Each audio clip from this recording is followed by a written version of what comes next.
You have come here not by accident. There is no accident in the psychic, silent pilgrimage. Something inside you, ancient and intuitive, has been pushing at the walls of your identity, urging you to question the mask you wear and the smiles you offer like sacrifices at an altar that has never blessed you in return. And so I ask you softly, but firmly, what becomes of the empath when they no longer bow before the idol of others' comfort? Let me tell you now, when the empath stops pleasing everyone, the archetype within them begins to awaken. Not the persona, the carefully crafted social garment tailored from childhood wounds and conditioned behaviors, but the raw, forgotten core, the self. The empath, you see, is often not born, but forged, molded not from light, but from necessity. A necessity to survive in an environment where feeling the room was safer than feeling oneself. This is the first rupture in the empath's illusion, realizing that their gift of sensitivity was not gifted, it was summoned. It was conjured unconsciously in response to danger. A child does not become empathic because the world celebrated their spirit, but because they had to intuit the unspoken in order to stay safe. So what the world praises in the empath, compassion, patience, intuition, is often merely the visible residue of their invisible wound. And that wound has a name. It is the wound of self-erasure. You see, for years, perhaps decades, the empath walks through life like a mirror without a frame, reflecting, absorbing, bending light for others. They become attuned to moods, to shifts in energy, to the tremble in someone's voice before they even speak. They develop the sixth sense, not because they are divine, though they often are, but because they were trained by trauma. When you grow up amidst emotional instability, you become fluent in the language of unspoken tension. You learn to detect storms in silence. You smile, you serve, you soothe, hoping that in doing so, love will remain. But love, true love, cannot be earned through sacrifice. And the moment the empath realizes this is the moment the truth begins to rise from the deep. At first it comes quietly, a strange unease when saying yes again, a fatigue that sleep cannot repair, a sensation of betrayal, though no one has betrayed them but themselves. Then the dreams begin. The psyche, no longer satisfied with the lie, stirs beneath consciousness and brings forth images. The empath, drowning in water, running through collapsing houses, being chased by a faceless crowd.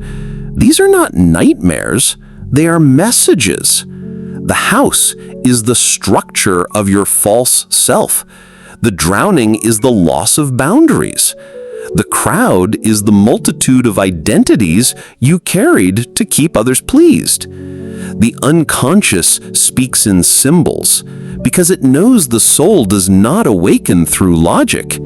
It awakens through recognition. So the empath begins to question, who am I when no one is looking? Who am I if I am not needed? What remains when I stop giving? This is where the pain begins, because the answer at first is silence, emptiness, a void. When one has spent their life constructing identity through pleasing others, the absence of that dynamic feels like death. And in a way it is. It is the death of the false self, the ego that believed love is earned only by erasure. But there is a secret I want to whisper to you now, a secret buried in the heart of shadow work.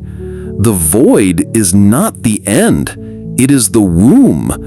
The death you feel is not final, It is alchemical.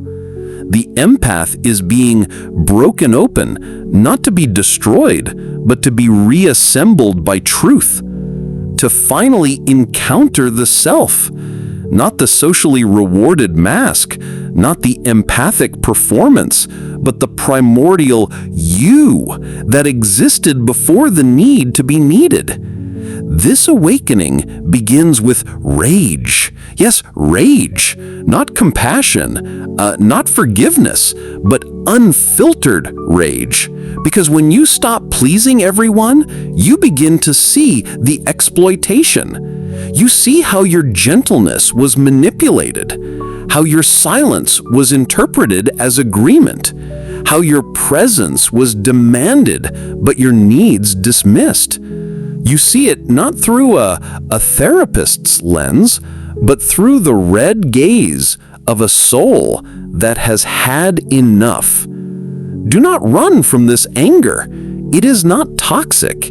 It is sacred. It is the fire that burns the codependent cords. It is the voice that says, no, more.